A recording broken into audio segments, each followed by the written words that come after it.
Afghanistan could be on the brink of a major humanitarian disaster as the Taliban fails to pay foreign electricity companies. The Wall Street Journal reports Afghanistan could face extremely harsh conditions as winter begins if the power isn't turned on. 70% of the country's electricity is generated by foreign companies. Meanwhile, Afghanistan's ambassador to the U.S., Adela Raz, tells Axios she no longer trusts the U.S. government after the Biden administration's chaotic evacuations and troop withdrawals from the country.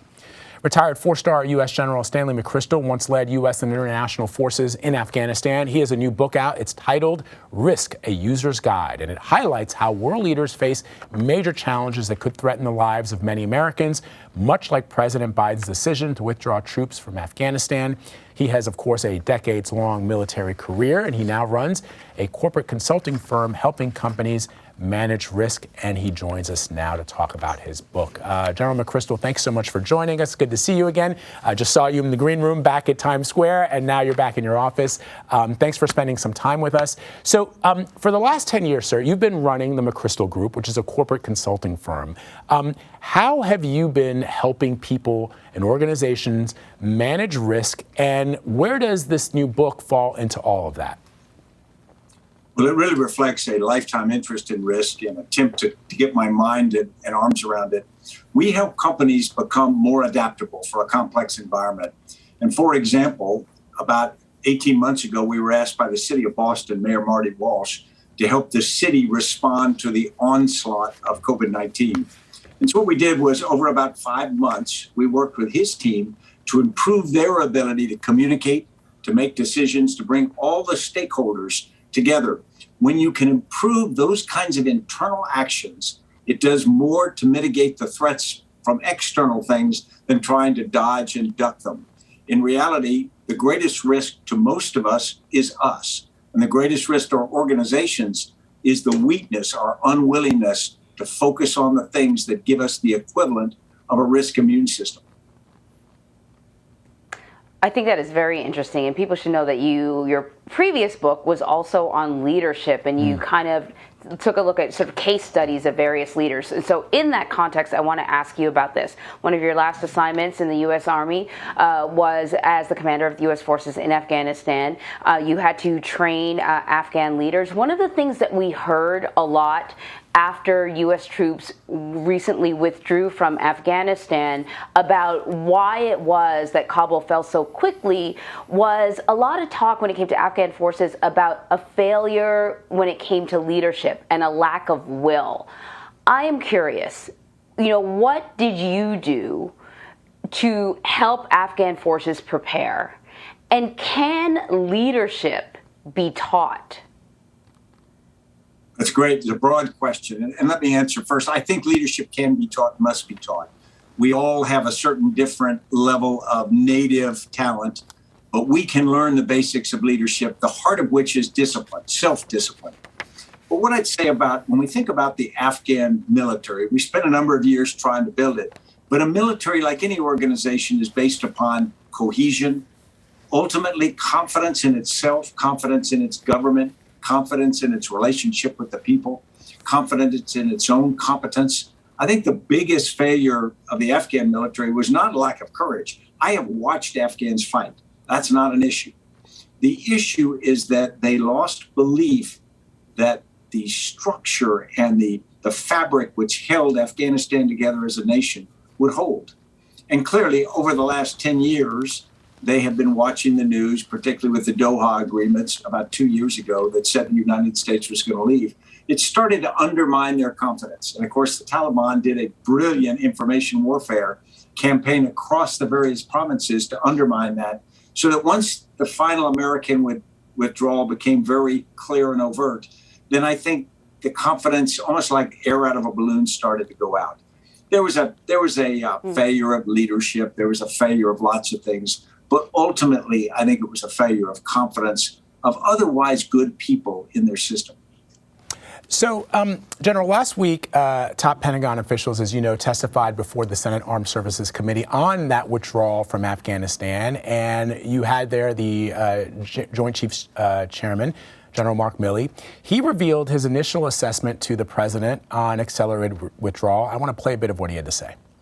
In the fall of 2020, My analysis was that an accelerated withdrawal without meeting specific and necessary conditions risks losing the substantial gains made in Afghanistan, damaging U.S. worldwide credibility, and could precipitate a general collapse of the ANSF and the Afghan government, resulting in a complete Taliban takeover or general civil war.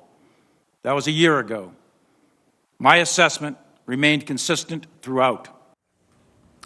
So, General, it was fascinating to me to listen to those several days of testimony and hearings, and then also to read the news reports and to watch people on television, sort of Monday morning quarterbacking what happened in Afghanistan, which we all know was chaotic and not the way that anybody would have wanted it to go. But my question has to do with, these things that happen.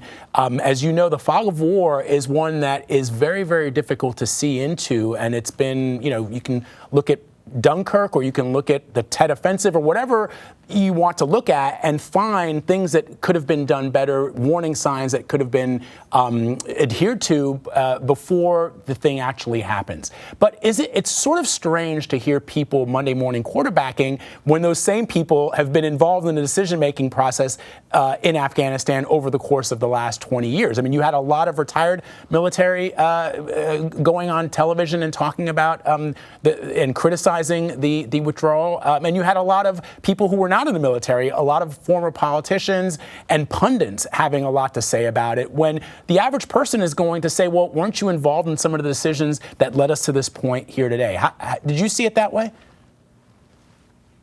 Yeah, I did see it that way. I mean, I was clearly involved in Afghanistan in a pretty major way personally, and then over years. So emotionally, I was tied up in what happened and then what happened poorly. And so I and others bear some responsibility. I think if we try to become too judgmental of the final departure, we risk not understanding the context of the moment. In fact, the previous administration, President Trump's administration, had signed the Doha Accords, which guaranteed that every American soldier would leave, and set a date certain for 1 May 2021. So when President Biden came in, he had two choices. He could either abrogate that, violate that decision, and probably start fighting with the Taliban again, or he could decide to follow through with it. And he decided to follow through. Now, all of us have different emotions about it. If I had been asked, I would have recommended to leave a residual force in Afghanistan. But that's one person's pretty biased view because of my emotional connection to it. The actual execution of the withdrawal, I think it's easy to point fingers, but unless you've been on the field, I would urge people to be a bit cautious about that. It's a lot harder to predict things than you expect. And I think the actual conduct of many of what the soldiers and leaders did was pretty darn impressive. So just because something doesn't come out well doesn't give me reason to find everybody at fault. Certainly part of the calculus for President Biden, and for that matter, President Trump, with wanting to pull troops out of Afghanistan is that, the will of the American people also wasn't there. That, polling after poll suggested that Americans wanted their military out of Afghanistan. But I wonder, do you worry about the future of counterinsurgency, particularly because we kind of went through a period politically where it was America first under, the Trump administration, and we have our own things to deal with. We have a pandemic that we're still tackling. Are you concerned about counterinsurgency around the globe, especially in light of how quickly the Taliban was able to take over Afghanistan? I am a believer that America needs to be engaged around the world. Doesn't mean thousands and thousands of troops everywhere, but we need engagement. We need to be strategic partners with people who are willing and able to be our allies. And sometimes those are very capable nations, like European nations we've allied with for years. And sometimes they're less capable nations that are coming out of a more difficult period, like Afghanistan. So I'm a believer that while we shouldn't put all of our nation's wealth and our young people abroad, I think a pretty active engagement to include leading forces in places is not a bad thing to do. It gives us a vote in the world. If we step back and just look at economic competition, we look at what China is doing. They are aggressively moving around the world and acquiring sources of natural resources and influence. And they do it mostly with money, but with diplomacy as well. And I would say if we don't watch that, it is, at least in the sense of global economic competition, a global chessboard. And if you retreat from that chessboard, then you are going to give up things that you may need, like the sources of key metals that we need for things like battery technology. General McChrystal, before we let you go, one of the things that we were talking briefly about in the green room over in Times Square is preparedness for pandemics and the risk inherent in preparing for a pandemic. I would hate to suggest that 700,000 dead Americans is a test for what could come in the future, but we know that even the coronavirus is mutating into other variants, and we have some people who are vaccine hesitant in this country. All of the risk planning that our leaders can do, I wonder if it takes into account how people behave. In other words, how the American people themselves behave if they are unwilling to follow the guidance and the steps that our leaders propose. So what should presidents, world leaders, governors be thinking about as we worry about the next pandemic, not just the one that we're, on the verge of hopefully defeating here? Right, Vlad. I think first thing is to understand is we were not defeated by COVID-19 because it was so strong and it was impossible to defeat. Actually, it's a very manageable virus. We don't know how strong the next one will come, but we do know another will come or a similar threat. The failure of the United States against COVID-19 was really one of leadership and communication and a lack of resilience as a nation. We didn't communicate clearly and well. We didn't set a national narrative, which I think should have been an analogy of war from the very beginning, asking every American to be part of the common defense. I don't think that we made decisions quickly enough or decisively enough. We let inertia overwhelm us. In many cases, there was a dearth of leadership. Now, there was some great leadership at different places around the country, but it wasn't uniform and it wasn't unified. And we fought COVID-19 not as 50 United States, we fought it as 50 separate states, or more actually, many separate municipalities and cities, none of which who had the capacity to do that alone. If we let that happen again, we'll have a similar result. But we can fix it. It's something within our control. It's not a scientific blind man's buff we have to play. We can do that part of it. It's getting ourselves organized and resilient that's key. General Stanley McChrystal, sir, always great to talk to you. Thank you very, very much. Appreciate it. My honor. Thank you. General McChrystal's book is called Risk, A User's Guide. It is available online and in stores.